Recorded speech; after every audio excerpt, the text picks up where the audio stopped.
daawwattoota keenya kabajamoo imalli keenya har'aan tana magaalaa Hararirraa karaa seennee jirra jechuudha. Hanga miidhagaa tolaa geenyutti turtii gaarii nu wajjin godhaa isiniin jenna. Halgaddaa fi eedakkatti bulleeti garaan keenya waan nyaanne.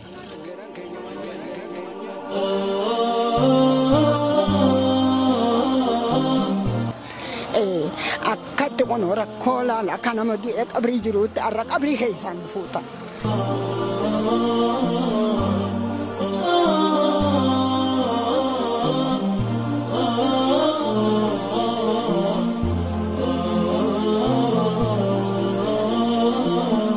طفل يتوه بعالم الحزن والآه يشكي ويهون اللي بقلبي توقع حزن انكتاب أمسى من الغم حال اليتيم اللي همومه تحدى وجرح الكلام اللي يبدأ تتكلم رسالة فيه دادتي هونجين اتبوته gargaaruudhaaf kan lafaa ka'an jechuudha.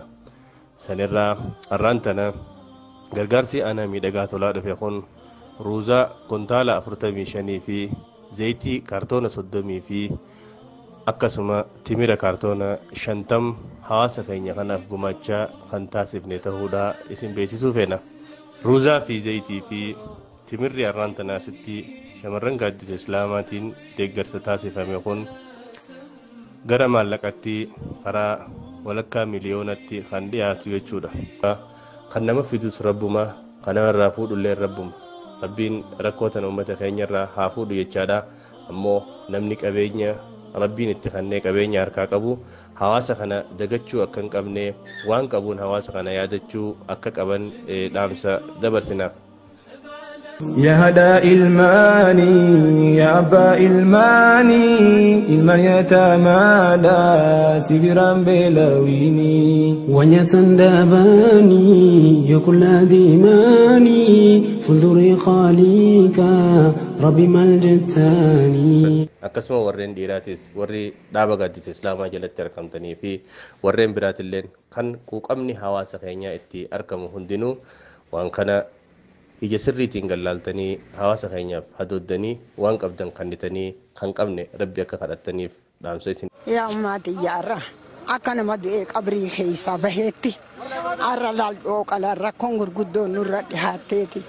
Yaayyoo namni qoonqoo dhume saani qoonqoo dhume waan qabaannee waan gurgurraayyoo caliin nu ceete har'a rakkoo teenya hiitanis iyyaa ilmaan koo har'aan tan rakkoo isin akkatti har'a keessaa nu fuutan tan.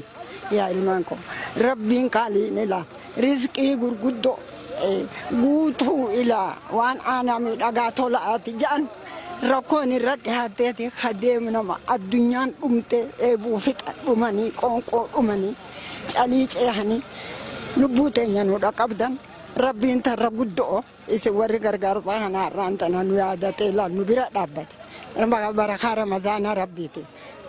Tanarraa ammoo gargaarsa kun akka addaan hin dhaabbanne illee nu fufullee ni barbaannaa. Rahmata akka nu godhanitti rahmata rabbi haa godhu.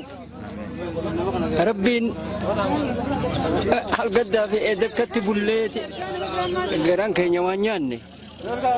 Rabbi isin hin dhoorkin waa takka.